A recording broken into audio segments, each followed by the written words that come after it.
Have you ever noticed that sometimes the things we do out of love can actually create stress for our babies? Not the obvious things, the hidden things, the everyday habits that seem completely normal. A parent rushes to stop every tiny frustration. Another constantly entertains their baby from morning until bedtime. A third never lets their child spend even a moment alone. Most people call these signs of great parenting. But what if some of these well-intentioned habits are quietly overwhelming your baby's developing brain? Here's the surprising part. Many Russian child development experts have spent decades studying how children build emotional security, independence, and resilience from infancy. And their conclusions challenge some of the most common parenting advice we hear today. In this video, you'll discover 7 everyday habits that may be increasing your baby's stress levels without you realizing it, and what Russian parenting traditions suggest doing instead. And trust me, habit number 4 surprises almost every parent. Before we jump into the 7 habits, it's important to understand where these ideas come from. In Russia, parenting has traditionally been influenced by a concept called vospitanie, pronounced vospitanie. The word doesn't translate perfectly into English. It means something closer to raising a whole person. Not simply keeping a child happy. Not simply teaching rules, but gradually helping a child develop confidence, emotional strength, responsibility, and self-control. For generations, Russian parents, grandparents, teachers, and child psychologists have viewed childhood a little differently than many modern Western approaches. While many Western parenting philosophies focus heavily on responding immediately to a child's feelings and preferences, traditional Russian parenting often asks a different question: what skills will this child need later in life? Neither approach is right or wrong. They simply emphasize different goals. And here's what makes this fascinating. Modern research increasingly suggests that children need both emotional connection and opportunities to develop independence. That's exactly where many Russian parenting traditions place their focus. For example, a Russian grandmother or babushka might patiently watch a toddler struggle with a jacket for several minutes instead of stepping in immediately. To an outsider, that can seem harsh. But the goal isn't frustration. The goal is confidence. The message is, I believe you can do hard things. Russian child psychologist Lyudmila Petronovskaya has often emphasized that children grow best when they feel both secure and capable. And that's the thread connecting all 7 habits we're about to discuss. Because sometimes what looks helpful in the moment can accidentally prevent babies from developing the skills their growing brains are designed to learn. Before we look at the 7 habits individually, let's understand the 3 core principles behind many Russian parenting approaches. These principles help explain why certain everyday behaviors may unintentionally increase stress for babies. One of the strongest ideas in Russian parenting is simple. Don't rush to do for a child what they can eventually learn to do themselves. This doesn't mean abandoning a baby. It means allowing age-appropriate challenges.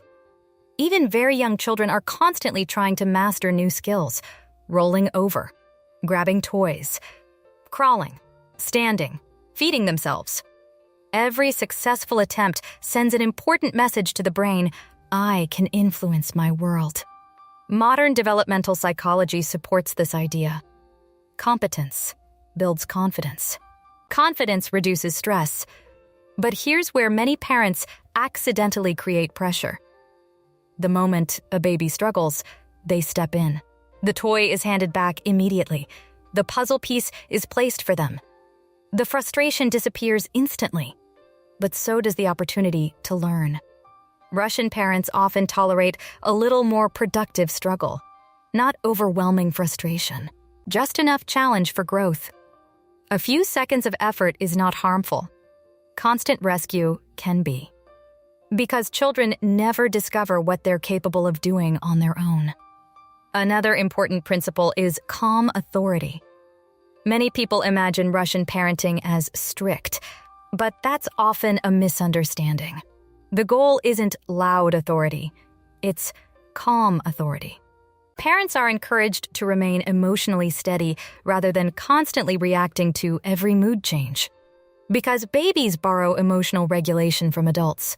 When parents become anxious, rushed, or overstimulating, babies often absorb that energy. Imagine two situations. In the first, a baby starts fussing. The parent immediately waves toys, sings loudly, picks the child up, turns on music, and tries 5 different distractions. In the second, the parent remains calm, observes, and responds thoughtfully. Which environment feels safer? For most babies, predictability reduces stress. Russian parenting traditions often emphasize creating a peaceful emotional atmosphere rather than nonstop entertainment. And modern neuroscience supports this. A developing brain needs periods of calm just as much as periods of stimulation. Many parents worry they're not doing enough. But sometimes doing less creates more security. The third principle is that connection and independence can coexist. Perhaps the biggest misconception about independence is that it means emotional distance. It doesn't. Russian parenting traditions generally view independence and attachment as partners, not opposites. A securely attached child explores more confidently because they know support is available when needed. Think of a playground. A confident child runs off to explore, but every so often, they glance back at a trusted adult. That quick check-in provides emotional fuel. Then, they continue exploring. Babies do the same thing. They need connection. But they also need opportunities to discover the world themselves. Many modern parents accidentally swing too far in one direction, either constant intervention or unrealistic expectations for independence. Russian parenting often seeks a middle path. Stay emotionally available, stay warm, stay responsive, but don't remove every challenge. Don't control every moment. And don't underestimate what your child can learn, because growth happens when support and freedom work together. Now let's turn these principles into practical action. These aren't about becoming a Russian parent. They're about borrowing useful ideas that may help your baby feel calmer, more confident, and less stressed. The first habit is solving every tiny frustration. One of the most common habits is jumping in too quickly. Your baby reaches for a toy. You immediately hand it over. Your baby struggles with a spoon. You take control. Your baby tries to roll over. You reposition them. Instead, try waiting a few seconds. Just observe. You might be surprised by what your child can accomplish. For babies under 12 months, even a few seconds of problem solving helps build confidence. For toddlers, that window can gradually become longer. The goal isn't frustration. It's learning.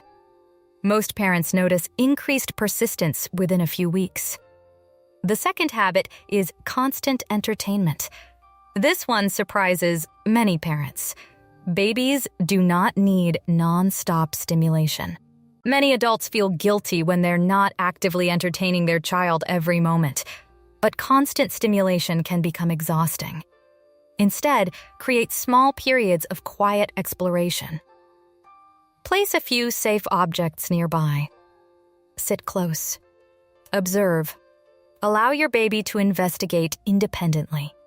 For younger babies, this may last only 1 or 2 minutes. For older babies, it may gradually increase. Often, quiet means learning is happening. Babies become more comfortable entertaining themselves when given the chance. The third habit is having no predictable rhythm. Russian parenting traditions often value consistency, not rigid schedules. Predictable rhythms. Babies feel safer when they can anticipate what comes next. Try creating simple patterns throughout the day. Morning feeding. Playtime. Outdoor walk. Nap. A calm evening routine. You don't need perfection. You need consistency.